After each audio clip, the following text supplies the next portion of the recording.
Hi friends, my name is Kathan Salaj and आज हम class 9 का NCERT science chapter number 9 force and laws of motion की NCERT के साथ उसके नोट्स भी बनाते जाएंगे।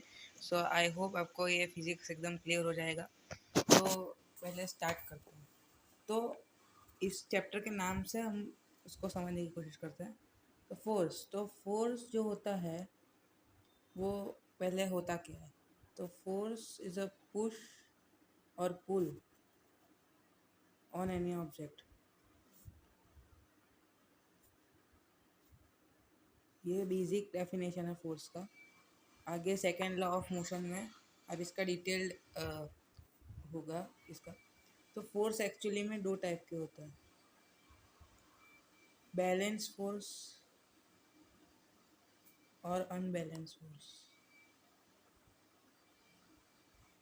अब पहले बैलेंस फोर्स को समझते हैं। बैलेंस्ड फोर्स, तो बैलेंस फोर्स में कोई भी एक ऑब्जेक्ट के ऊपर दो या दो से ज़्यादा फोर्स लगते हैं और ऑब्जेक्ट होता है वो मूव नहीं करता है। मूव करता भी है तो यूनिफॉर्म मोशन में करता है, बाकी वो रेस्ट में रहता है बैलेंस फोर्स के टाइम पे। जो एक बॉक्स है उसको एक आदमी 5 न्यूटन के फोर्स से खींच रहा है और दूसरा आदमी भी 5 न्यूटन के फोर्स से खींच रहा है, तो बॉक्स उधर ही रहेगा। तो ये दोनों का जो होता है वो सब्ट्रैक्शन, अगर 0 न्यूटन आ जाए तो ये ऑब्जेक्ट रेस्ट पे रहेगा। तो ये बैलेंस फोर्स होता है। और अनबैलेंस फोर्स जो होता है, अनबैलेंस फोर्स, वो ऐसा कि एक डिब्बा है और उसको एक आदमी 10 न्यूटन के फोर्स से पुश कर रहा है और एक आदमी 5 न्यूटन के फोर्स से पुश कर रहा है। तो ये ऑब्जेक्ट 10 न्यूटन वाले डायरेक्शन में जाएगा, क्योंकि एक साइड बड़ा है फोर्स और दूसरी साइड फोर्स कम है। तो अनबैलेंस फोर्स में एक साइड का फोर्स दूसरी साइड का फोर्स से इक्वल, मतलब ऑब्जेक्ट मूव करता है इन शॉर्ट। सो ये है दो काइंड ऑफ फोर्स जो हम इस चैप्टर में पढ़ने वाले हैं।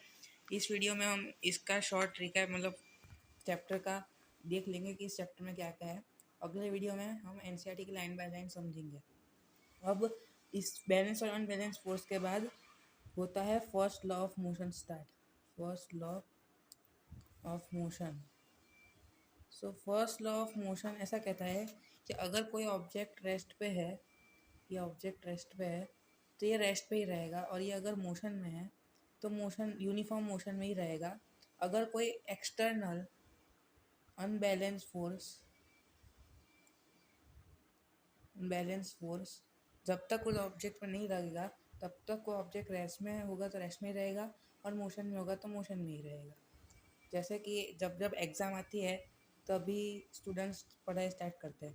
तो जब एग्ज़ाम इस स्टूडेंट के लिए अनबैलेंस, एक्सटर्नल अनबैलेंस फोर्स हुआ और स्टूडेंट जो है वो ऑब्जेक्ट हुआ। स्टूडेंट ऑब्जेक्ट रेस्ट पे रहता है और अनबैलेंस फोर्स जब आता है तब वो अपने डायरेक्शन, शेप या साइज चेंज करता है। इस लॉ को लॉ ऑफ इनर्शिया भी कहते हैं, लॉ ऑफ इनर्शिया। अब इनर्शिया को समझने के लिए, इनर्शिया एक टेंडेंसी होती है ऑब्जेक्ट की, कि ऑब्जेक्ट अगर रेस्ट में है तो वो रेस्ट में ही रहेगा, और अगर मूविंग मोशन में है तो मोशन में ही रहेगा। It is a tendency of an object to be object in motion और rest. So first law of motion इधर खत्म हो जाता है, और इनर्शिया का इंक्रीज होने से मास भी बढ़ता है। मास बढ़ने से इनर्शिया बढ़ता है, सॉरी, मास बढ़ने से इनर्शिया बढ़ता है और मास घटने से इनर्शिया घटता है। तो ये डायरेक्टली प्रोपोर्शनल हो गए दोनों। अब आता है second law of motion. Second law of motion, second law of motion कहता है कि जो फोर्स होता है वो इनवर्स, वो प्रोपोर्शनल होता है, डायरेक्टली प्रोपोर्शनल होता है। मतलब इसका force is equal to mass into acceleration, derivation आता है सेकेंड लॉ ऑफ मोशन का, वो हम डिटेल में पढ़ेंगे।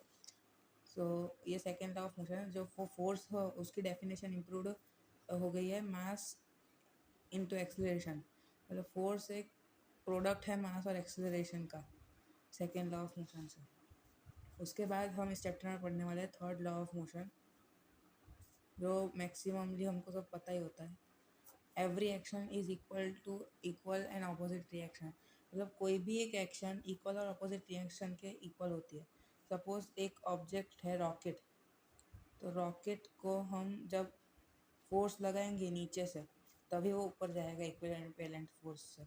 एक बलून है, बलून को हम नीचे से तोड़ देंगे तो वो ऊपर जाएगा जब हम नीचे से होगा। इसके एरो की डायरेक्शन ऐसी या फिर ऐसी हो सकती है। और डे टू डे लाइफ में एग्जांपल लेना जाए तो थर्ड लॉ ऑफ मोशन में जब एक बोट से एक लैंड है, ये लैंड है और ये बोट है, ये वाटर है, तो सेलर का पैर होता है वो बोट को पीछे धक्का देता है और खुद आगे आता है, वैसे वो चलने की क्रिया भी करता है। थर्ड लॉ ऑफ मोशन ख़त्म होने के बाद कंजर्वेशन ऑफ लीनियर मोमेंटम आएगा। कंजर्वेशन ऑफ मोमेंटम, तो कंजर्वेशन ऑफ मोमेंटम में दो ऑब्जेक्ट्स होंगे, वो before collision, after collision, during collision और आफ्टर कॉलिजन शो करेंगे। और इससे पहले हम लोग momentum second law of motion में पढ़ेंगे। मोमेंटम, इसको प्री से रिप्रेजेंट किया जाता है मोमेंटम को, और मोमेंटम मास इनटू वेलोसिटी के बराबर होता है। और कंजर्वेशन ऑफ लीनियर मोमेंटम में जो मोमेंटम होता है वो आइसोलेट कर दिया जाता है, सिंपल वर्ड्स में कहे तो। मतलब कोई दो ऑब्जेक्ट टकरा है तो वो ड्यूरिंग कॉलिजन, बिफोर कॉलिजन और आफ्टर कॉलिजन का होता है, उसका पूरा डेरिवेशन है। इन शॉर्ट जो कंजर्वेशन ऑफ लीनियर मोमेंटम है उसका formula m1u1 plus m2u2 is equal to m1v1 plus m2v2 है उसका फॉर्मूला कंजर्वेशन। ये इसका पूरा डेरिवेशन हम डिटेल में पढ़ेंगे। इसके बाद हमारा कुछ एप्लीकेशंस होगा, एग्जांपल्स होंगे और फिर हमारा चैप्टर ख़त्म हो जाएगा। ये वन शॉट के जैसे, मतलब हम चैप्टर में क्या क्या पढ़ने वाले हैं। हम बेसिकली इस चैप्टर में इतनी चीज़ें पढ़ेंगे जो हमको काम में आएगी। अगले वीडियो में हम इसका और पार्ट 1, पार्ट 2, पार्ट 3 में पूरा चैप्टर कवर कर लेंगे, एनसीईआरटी की line by line. I hope आपको फिजिक्स क्लियर हो जाएगी। Happy Diwali, thank you, goodbye, take care.